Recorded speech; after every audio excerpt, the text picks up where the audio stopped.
Pak Dipo tidak pernah merasa melakukan atau menelantarkan anak. Jadi jelas, terklarifikasi ya.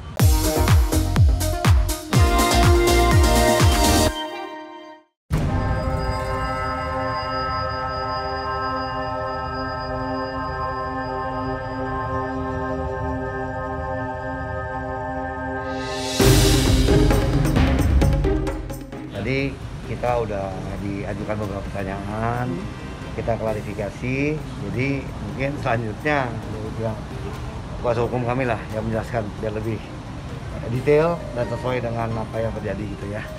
Jadi mungkin gini, hanya kita tadi singkat ya. Sebenarnya hanya ada 15 pertanyaan. 15 pertanyaan itu juga tadi 1 jam dan itu hanya sifatnya undangan untuk klarifikasi. Gitu. Jadi sudah jelas kita mengklarifikasi dan kita juga mempertanyakan. Pertama, legal standing dari laporan tersebut. Yang kedua, ya kan, Pak Dipo sendiri tidak pernah merasakan apa yang dituduhkan atau disangkakan. Jadi klarifikasi tadi udah clear banget.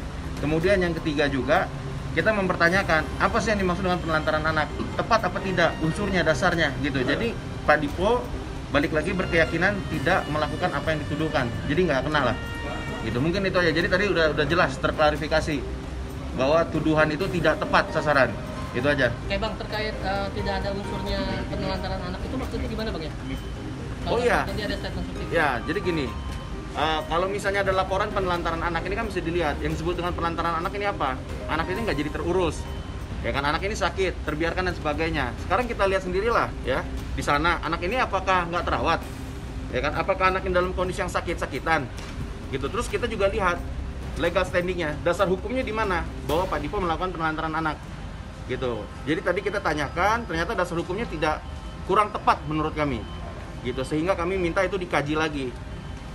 Mungkin itu. Oke. Lalu terkait pihak sebelah sana menyebutkan jika Pak Dipo tidak mau melakukan tes DNA, itu bagaimana Bang? Oh enggak, jauh.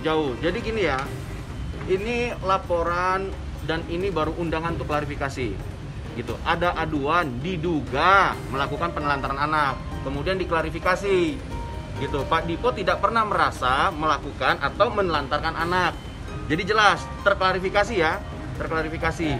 Soal tes DNA ini case yang berbeda lagi, ya kan? Yang jelas yang perlu diketahui adalah Pak Dipo tidak pernah meragukan anak itu adalah anak hasil pernikahan.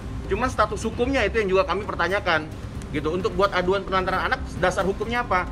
Gitu loh. Kita mesti tahu dulu, kalian juga mesti ngerti gitu.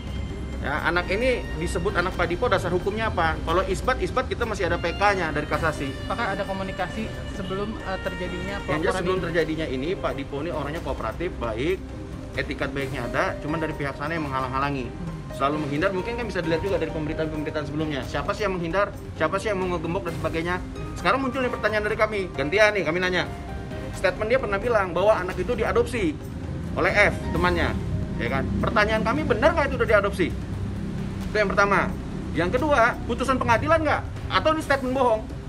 Gitu. Jadi kita minta penjelasannya. Apakah anak itu betul sudah diadopsi? Apakah itu statement bohong? Apa lewat putusan pengadilan? Gitu. Karena dalam kompilasi hukum Islam jelas diatur. Kalau memang anak itu sudah diadopsi, maka hak dan kewajibannya beralih. Itu aja sih. Mungkin demikian kali. Untuk yang kurang-kurangnya kita mohon maaf. Kita minta dukungan dari kawan-kawan biar kasus ini nggak jadi lari kemana-mana.